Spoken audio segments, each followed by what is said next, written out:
नमस्कार दोस्तों, स्वागत है आपका स्टडी फॉर सिविल सर्विसेज में। वीडियो को पूरा देखिए। कोई भी आपका फीडबैक है, कोई सजेशन है, तुरंत वीडियो में कमेंट करके जरूर बताइए। अच्छा लगे तो वीडियो लाइक जरूर कर लीजिए और ऐसे वीडियो लगातार फ्री में बिना किसी एडवर्टीजमेंट के पाने के लिए चैनल को तुरंत सब्सक्राइब कर लीजिए और बेल आइकन को जरूर टैप कर लीजिए ताकि आगे भी सारे वीडियो आपको मिलते रहे। स्टडी फॉर सिविल सर्विसेज को यूट्यूब में फॉलो करते हैं तो प्लीज ये वाला फ्री टेलीग्राम चैनल जरूर ज्वाइन कर लीजिएगा। सारे नोटिफिकेशन, सारे अपडेट यहीं पे आते हैं, ध्यान रखिएगा। स्टडी फॉर सिविल सर्विसेज का कोई भी पेड ग्रुप अगर आपको ज्वाइन करना है तो सिर्फ 8564805309697523860455 यही नंबर है हमारे, सिर्फ जहां पे कॉल या व्हाट्सएप कर सकते हैं आप। ये मेरा पर्सनल नंबर है, इस पे आप व्हाट्सएप कर सकते हैं 78369261।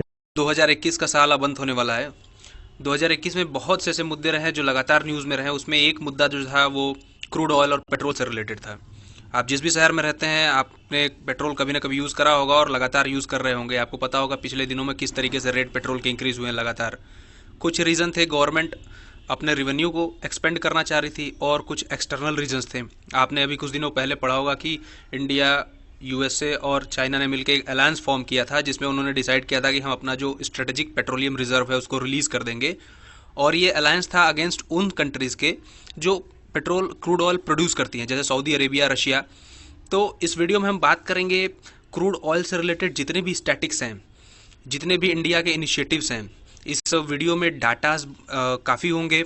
अगर आप किसी एग्ज़ाम की प्रिपरेशन करते हैं, खास करके स्टेट पीसीएस वगैरह की और स्टेट से रिलेटेड कोई एग्ज़ाम की प्रिपरेशन करते हैं तो उसमें ये वीडियो बहुत ही हेल्पफुल होगा।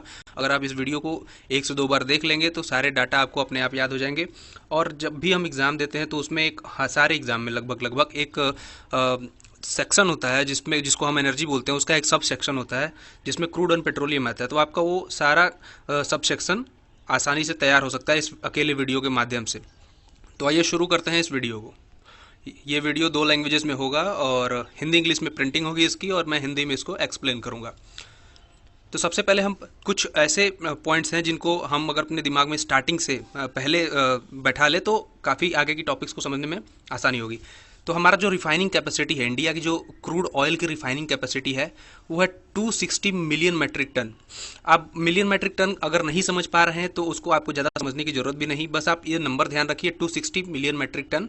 इतनी कैपेसिटी है इंडिया में। अलग अलग जगह पे, अलग अलग स्टेट्स में रिफाइनरीज, जैसे बोंगई गांव में रिफाइनरी है, गुवाहाटी रिफाइनरी है, गुजरात में कई रिफाइनरीज है, महाराष्ट्र में है। तो जितनी रिफाइनरीज है उन सबों की रिफाइनिंग कैपेसिटी जो है क्रूड ऑयल की वो 260 मिलियन टन है अभी प्रेजेंट के टाइम में। इंडिया का जो क्रूड ऑयल प्रोडक्शन है वो 5 मिलियन मैट्रिक टन है। यानी अगर आप इस नंबर को देखें और इस नंबर को देखें तो आपको एक चीज़ बहुत ही क्लियरली समझ में आएगा कि जो ये नंबर है इसका लगभग, जो रिफाइनिंग कैपेसिटी है हमारी देश की, उसका लगभग 2% ही हम अपने देश में क्रूड ऑयल प्रोड्यूस कर पाते हैं। बाकी जो बचा हुआ 98% है उसको हम इम्पोर्ट करते हैं। इंपोर्ट करते हैं इसका मतलब हमें डॉलर में पे करना होता होगा, तो हमारा ट्रेड डेफिसिट भी ज़्यादा होता होगा। और मेजर प्रोड्यूसिंग स्टेट्स की मैं बात करूं तो सबसे ज़्यादा ऑयल जो है, क्रूड ऑयल प्रोड्यूस करता है आसाम, उसके बाद आता है गुजरात का नंबर और फिर राजस्थान का नंबर। तो ये तो हो गई हमारी capacity, crude oil refining capacity और प्रोडक्शन की बात, और कहाँ से हम कितना इंपोर्ट करते हैं और खुद कितना प्रोड्यूस करते हैं। आगे अगर हम देखें तो हमारा एक स्ट्रेटेजिक पेट्रोलियम रिजर्व भी है जो 5 मिलियन मैट्रिक टन का है। स्ट्रेटेजिक पेट्रोलियम रिजर्व कुछ नहीं है, बहुत ही सिंपल भाषा में अगर मैं समझाऊं तो जैसे 1972-1973 के दौर में क्रूड ऑयल क्राइसिस हुआ था। उस वक्त हुआ क्या था कि क्रूड ऑयल के प्राइजेस इतने तेज़ी से बढ़े थे कि कई छोटी छोटी कंट्रीज़ की, खास करके डेवलपिंग कंट्रीज़, उनकी इकॉनमी ही पूरी कोलैप्स कर गई थी। आपको पता होगा, अगर आपको पता होगा पेट्रोलियम की यूजेबिलिटी कितनी है, उसकी यूटिलिटी कितनी है। गाड़ी में पेट्रोल डलाने से लेके बड़े बड़े जहाज़ों में, शिप में, कंटेनर के थ्रू जो हम एक्सपोर्ट करते हैं, इंपोर्ट करते हैं, वहाँ तक पेट्रोल यूज़ होता है। और भी बहुत से पेट्रोलियम प्रोडक्ट निकलते हैं क्रूड ऑयल से। तो बहुत ही सिग्निफिकेंट नंबर ऑफ यूजेबिलिटी है, यूटिलिटी है क्रूड ऑयल की। तो इसी को ध्यान में रखते हुए जब वो 1973 में क्राइसिस आई थी, उसको ध्यान में रखते हुए इंडिया ने और बहुत सी कंट्रीज़ ने ये डिसाइड किया, यूएसए वगैरह ने, कि हम एक स्ट्रेटेजिक पेट्रोलियम रिजर्व बनाएंगे। इसका मतलब हम खुद के अपने देश में ही एक ऐसा पेट्रोलियम का रिजर्व बनाएंगे कि अगर कभी फ्यूचर में ऐसे सीन क्रिएट होते हैं तो उस वक्त हमारा जो ये स्ट्रेटेजिक रिजर्व होगा ये कुछ दिनों तक हमें सस्टेन कराने में, पेट्रोलियम के पर रिस्पेक्ट में, क्रूड ऑयल के डिमांड के रिस्पेक्ट में हमें सस्टेन, हमारे कंट्री को सस्टेन कराने में हेल्पफुल होगा। तो इंडिया का जो 5 मिलियन मैट्रिक टन का रिजर्व है ये 3 से 4 दिन तक के लिए काफ़ी है। मान लीजिए अगर कोई suddenly crude oil price increase हो जाता है, बहुत ही वोलाटाइल मार्केट है ये, और मान लीजिए कभी इंक्रीज हो जाता है तो इंडिया के पास इतना स्ट्रेटेजिक रिजर्व है कि वो 3 से 4 दिन तक खुद का अगर अपना ऑयल रिलीज कर दे मार्केट में तो प्राइस में बहुत ज़्यादा बढ़ोतरी नहीं आएगी, थोड़ा सा फ्लक्चुएशन आएगा और डिमांड क्राइसिस जो होती है वो नहीं देखने को मिलेगी। इंडिया में स्ट्रेटेजिक पेट्रोलियम रिजर्व के बारे में मैं आपको आगे भी बताऊंगा, लेकिन अगर अभी तत्काल की बात करूं तो इंडिया में 3 जगह पे स्ट्रेटेजिक पेट्रोलियम रिजर्व है। एक है विशाखापट्टनम में, आप यहाँ देख सकते हैं आंध्र प्रदेश में, दूसरा है मैंगलोर में यहाँ पे, और तीसरा है पादुर में कर्नाटका में ही। अभी रिसेंटली पादुर वाला जो स्ट्रेटेजिक पेट्रोलियम रिजर्व है उसकी कैपेसिटी बढ़ाने की बात की जा रही थी, इसी साल न्यूज़ में था। और एक नया स्ट्रेटेजिक पेट्रोलियम रिजर्व खोला जा रहा है, वो है उड़ीसा में चांदीखोल में।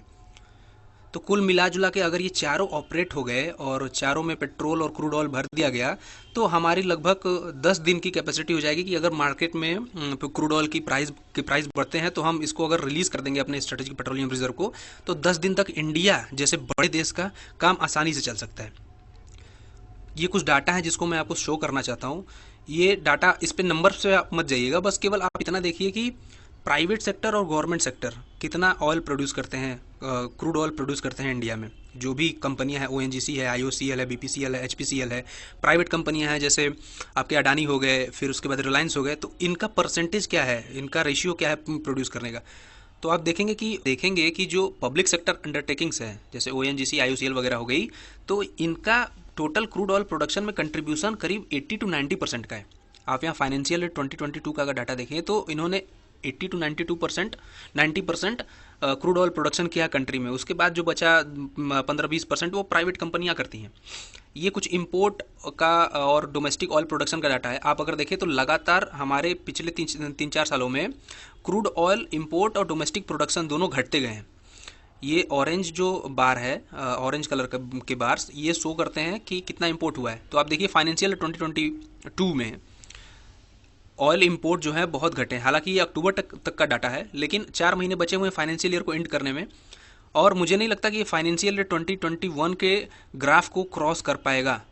और वहीं पे आप ऑयल, डोमेस्टिक ऑयल प्रोडक्शन भी देख लीजिए तो ये भी पिछले साल की अपेक्षा कम ही रहे हैं।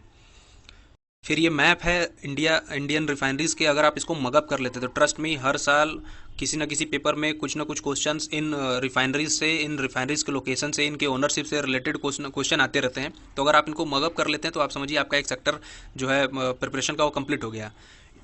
ये इसमें मैं आपको टोटल अगर बताऊं तो टोटल 23 रिफाइनरीज हैं इंडिया में, आप काउंट करके इस मैप में देख सकते हैं। और पब्लिक सेक्टर जो रिफाइनरीज हैं उनकी संख्या 18 है, यानी जो बचे हुए 5 रिफाइनरीज हैं वो प्राइवेट सेक्टर के हैं। जैसे ये रिलायंस की ही आप देख लीजिए, रिलायंस की 3 हैं जो गुजरात में ही अकेले हैं। फिर ये बीना रिफाइनरी है। फिर कुछ प्राइवेट सेक्टर और पब्लिक सेक्टर कोलाबोरेशन से बने हुए हैं, जैसे यहाँ पे नुमालीगढ़ रिफाइनरी है आसाम में, ये कोलेबोरेशन से बना हुआ है स्टेट गवर्नमेंट और प्राइवेट सेक्टर के।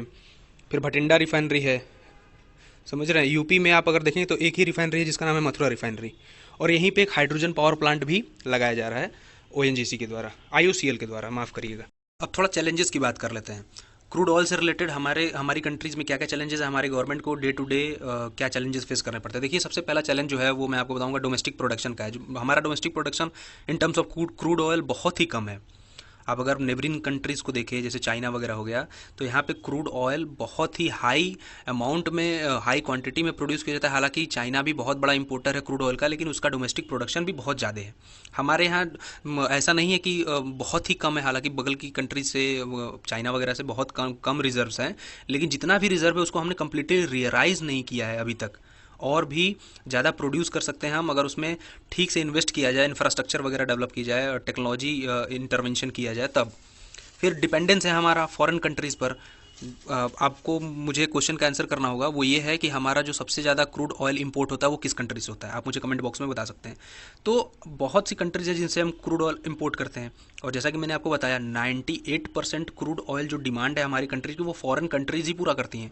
और इससे होता क्या है, हमारा करंट अकाउंट डेफिसिट बड़ा होता है। ज़्यादा इंपोर्ट करते हैं, एक्सपोर्ट कम करेंगे तो ऑब्वियस सी बात है हमारे रिजर्व बैंक ऑफ इंडिया के जो फॉरेक्स रिजर्व है उससे डॉलर जाएंगे और हमारा ट्रेड डेफिसिट बड़ा होगा। फिर टेक्निकल इशू है, रिसर्च एंड डेवलपमेंट पे काम नहीं करती गवर्नमेंट। देखिए हमारे कंट्रीज़ में क्रूड ऑयल सेक्टर से रिलेटेड जो रिसर्च एंड डेवलपमेंट है वो केवल गवर्नमेंट ही करती है, और वो भी बहुत ही न्यूनतम लेवल पर, और प्राइवेट सेक्टर का तो एकदम इन्वॉल्वमेंट नहीं है इसमें। फिर एक जो सबसे बड़ी प्रॉब्लम है जो हम सभी आम नागरिक डे टू डे लाइफ में फेस करते हैं वो है प्राइस हाइक। लगातार क्रूड ऑयल के पेट्रोलियम के प्राइसेस बढ़ते रहते हैं।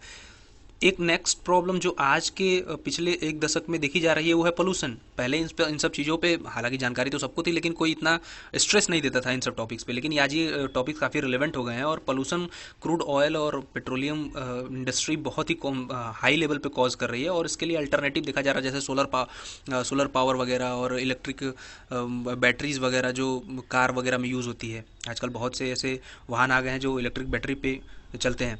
फिर शॉर्टेज ऑफ रिफाइनरिंग कैपेसिटी, जैसे मैंने बताया 260 मिलियन मेट्रिक टन है रिफाइनिंग कैपेसिटी, वो भी कम है हमारी कंट्री की। हालांकि प्रोडक्शन भी उतना नहीं है और इंपोर्ट भी बहुत ज़्यादा है, इसलिए रिफाइनिंग कैपेसिटी पहले बढ़ाने की ज़रूरत नहीं है। लेकिन एक बार अगर प्रोडक्शन हमारा डोमेस्टिक प्रोडक्शन बढ़ गया तो हमें फिर बाद में रिफाइनिंग कैपेसिटी को भी इंक्रीज़ करना होगा। ये भी बाकी और नॉर्मल कंट्री से कम है अगर हम अपने आप को कंपेरिजन करते हैं उन फास्टली जो डेवलप कर रही हैं कंट्री जैसे चाइना वगैरह उनसे या किसी डेवलप्ड कंट्री से। फिर गवर्नमेंट की क्या इनिशिएटिव्स हैं इन सब चीज़ों को लेके, तो देखिए जैसे मैंने बताया चांदी खोल में जो उड़ीसा में है उसमें नया पेट्रोलियम रिजर्व गवर्नमेंट बनाने जा रही है। फिर पादुर में जो पेट्रोलियम स्ट्रेटेजिक पेट्रोलियम रिजर्व है उसकी कैपेसिटी बढ़ाने जा रही है। गवर्नमेंट ने 100% FDI अलाउ कर दी है नेचुरल गैस और पेट्रोलियम प्रोडक्ट सेक्टर में। इस पर प्राइवेट इन्वेस्टमेंट बहुत ज़्यादा होगा, 100% तक वो कर सकते हैं। फिर इथेनॉल प्रोक्योरमेंट पॉलिसी है, आपको पता होगा इथेनॉल ब्लेंडिंग के बारे में आपने कभी ना कभी सुन रखा होगा, जिसमें 10% इथेनॉल ब्लेंडिंग बाय 2022 और 20% इथेनॉल ब्लेंडिंग बाय 2024 का गवर्नमेंट ने टारगेट रखा है। इससे होगा क्या कि पेट्रोल का यूज़ कम होगा और उसमें इथेनॉल ब्लेंड कर देंगे तो थोड़ा इन्वायरमेंट फ्रेंडली भी हो जाएगा। फिर एक बहुत ही बड़ी योजना जो गवर्नमेंट कई सालों से चला रखी है गवर्नमेंट ने, जिसके अंडर खास करके BPL फैमिली को free LPG gas cylinder connectivity provide कराई जाती है, उसका नाम है PM उज्ज्वला योजना। आप मुझे कमेंट बॉक्स में बताइए इस योजना को कब लॉन्च किया गया था। तो इसके थ्रू गवर्नमेंट जो है पेट्रोल को या जो भी खास करके रूरल एरिया में हमारे जो फ्यूल वगैरह यूज़ किए जाते हैं, जैसे काऊ डंग से बने हुए फ्यूल, लकड़ियों से बने हुए फ्यूल जो बहुत ही हाई अमाउंट में पोल्यूशन को कॉज करते हैं, उनको रिप्लेस करने के लिए ये इनिशिएटिव स्टार्ट किया था गवर्नमेंट ने। इसके और भी ऑब्जेक्टिव थे जैसे वुमेन के हेल्थ को सुधारना। उन सब के अलावा ये इन्वायरमेंट फ्रेंडली इनिशिएटिव भी था गवर्नमेंट का, और जिसने काफ़ी हद तक पोल्यूशन को कम करने के लिए इंडियन इकोनॉमी में कंट्रीब्यूट किया है।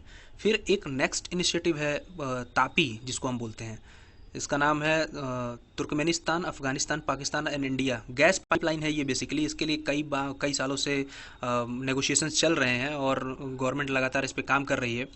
इसको स्टार्ट किया गया था, अशकाबाद एग्रीमेंट हुआ था 2008 में, उसमें इसका स्टार्ट किया गया था। तुर्कमेनिस्तान ने अपनी तरफ से सारे डेवलपमेंट कर लिए हैं, अफगानिस्तान में भी डेवलपमेंट चल रहे हैं। पाकिस्तान ही एक ऐसी कंट्री है जो हडल बन के खड़ा हुआ होता है इंडिया के most of the development project में, तो यहाँ पे अभी कोई इंफ्रास्ट्रक्चर डेवलपमेंट वगैरह स्टार्ट हुआ नहीं है इस प्रोजेक्ट को लेके। तो अगर एक बार ये कंप्लीट हो गया ना, तो देखिए तुर्कमेनिस्तान एक ऐसी कंट्री है जो लैंडलॉक है और बहुत ही रिसोर्स रिच कंट्री है, यहाँ पे पेट्रोलियम रिजर्व बहुत पाए जाते हैं। तो अगर यहाँ से हम इस पाइपलाइन को कनेक्ट कर देते हैं तो हम डायरेक्टली क्रूड ऑयल और गैस वगैरह इंपोर्ट कर सकते हैं इंडिया में, और बीच में जो कंट्री हैं अफगानिस्तान, पाकिस्तान, ये सब भी इसका फ़ायदा उठा सकती है। तो ये थी क्रूड ऑयल पेट्रोलियम से रिलेटेड सारी जानकारी जो मेरे पास थी और मैं आपको प्रोवाइड करना चाह रहा था। मेरा नाम है नितेश सिंह और आप देख रहे हैं study for civil services. Stay tune, I am signing off. Thank you.